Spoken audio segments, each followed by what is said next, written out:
Dr.Rauni, we have had some extra days here because of the volcanic activity on Iceland. So we have had a lot of time to reflect and to research and to study and to feel and whatever. So it's actually been quite good. We are just between, we can say, Iceland and Europe. So all the ashes should have been coming this way, actually what they say. What do you think about this? Is it as a kind of hoax, or are there some things that don't fit together, or what do you think? Well, I've been surprised about some of the news, because first of all I think it was fear they wanted to create, of course. And of course it is normal in Iceland to have earthquakes. But somehow this earthquake, to me, seemed possibly as arranged, because that technology does exist. With HARP or with ASCOT in northern Norway, they can create earthquakes. Now, what would be the reason for it? And for me, it's a military exercise, because I don't think there are coincidences. And since in Germany, at the same time, they have an Air Force NATO exercise going on, was it from the 12th of April till the 22nd of April? And this happened on the 14th, so why? Of course, the Air Force needs to go through all kinds of weathers, and weather modification is just one of the means to fight so-called enemies. And people don't think that already, I think it was in the 77 or something, that the UN assembly was warning that weather should not be used as a weapon. And people in the street don't think that weather is an extreme weapon. If you can change the weather so that it comes, you can't see, it comes storms, it comes hurricanes, and earthquakes, or volcanoes erupt, man-made, that changes the war scenario. And I think they need to exercise, because of course military exercises.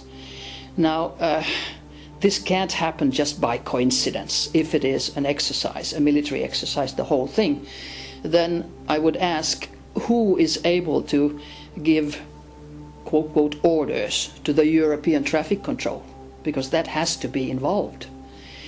If you think of the news that have been going on, so it's been a little bit surprising in my mind that some flights can go through the ashes and some quote can't. Now they have been doing experimentation. The Finnish fighter pilots had no problems. Now Lufthansa, Air Berlin had been, and Lufthansa 10 times up there, and there has been nothing that would have affected their ability. Yet just today I read that an F-16 NATO fighter had gone through an ash cloud, and it must have been in Iceland in the beginning, because otherwise I don't understand the result. They did say that in the motor they found out glass-like substance, and that's very, very serious in a military, not only exercise, but in a case of war. Somehow I can't leave the thought that this was a weather, military, Air Force, NATO Air Force exercise. And if you think that in next September 2010 in Finland we're going to have the biggest Navy exercise ever in the country, and surprisingly we are not members of the NATO. Surprisingly, all Northern European countries up to Netherlands are coming, including USA. From the southern point of near a small town above Turku, Åbo, all the way almost to in our map to Helsinki. Now, why are we having that? Could that be, you say, preparation for? We know that they have sailed a lot of bombs to the ocean near off, but could this be preparation actually together with creating fear? Because every day people are talking about the planes are not flying, and it creates a subtle fear Actually, everything to do with planes, you know, we had 9/11. So everything that has to do with an airplane ignites, you can say, a subtle fear on one level, even though people don't realize it. I think that's exactly what could be happening, because already President Obama has been warning Iran very seriously, and I think it's just a question of time when America and NATO is going to attack Iran. And then the danger I see is possibly Russia goes with Iran. So maybe we don't just have a war in the Middle East, but it may be a third world war. And that's very, very serious and very scary to everybody, and totally unnecessary. But we must remember the elite, the powers that be, they want war because they gain economically. And if you think now of this situation in Europe with the Icelandic volcano, it seems that we're going to lose millions and millions in the normal commercial air traffic.